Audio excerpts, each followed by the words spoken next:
Hello everyone, বোর্ডে একটা example লিখেছি, সেটার আমরা অ্যাক্টিভ থেকে প্যাসিভ ভয়েস চেঞ্জ করে দেখব।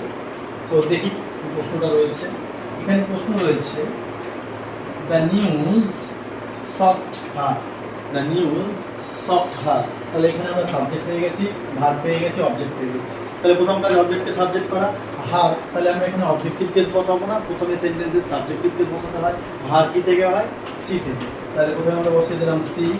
তারপর যেহেতু সবটা ভার্বের পাস্ট ফর্মে রয়েছে, তার জন্য আমরা ওয়াজ না হয় ওয়ার ব্যবহার করবো, যেহেতু সি তার সঙ্গে ওয়াজ বসবে, সি ওয়াজ।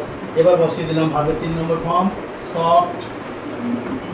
সফট 3 নম্বর ফর্ম করাই রয়েছে, এবং এখানে আমাদেরকে অ্যাপ্রোপ্রিয়েট প্রিপোজিশন বসাতে হবে, বাই বসালে চলবে না, সফটের সঙ্গে অ্যাপ্রোপ্রিয়েট প্রিপোজিশন বসে অ্যাট। তাহলে বসিয়ে দিলাম সফট অ্যাট, এবং তারপরে যে বাকি সাবজেক্ট রয়েছে সেটা আমরা লাস্টে অবজেক্টের জায়গায় লিখে দেবো। তাহলে রয়েছে the news, soft at the news. তাহলে অ্যান্সারটা হয়ে গেল C was soft at the news. তাহলে আমাদের পার্থক্য হলো এটাই যে আমাদের এখানে বাই বসে না, কিছু কিছু প্রিপোজিশন, কিছু কিছু ভার্ব রয়েছে যেগুলো অ্যাপ্রোপ্রিয়েট প্রিপোজিশন ইউজ করতে হবে, এখানে আমরা অ্যাড ব্যবহার করি। Thank you.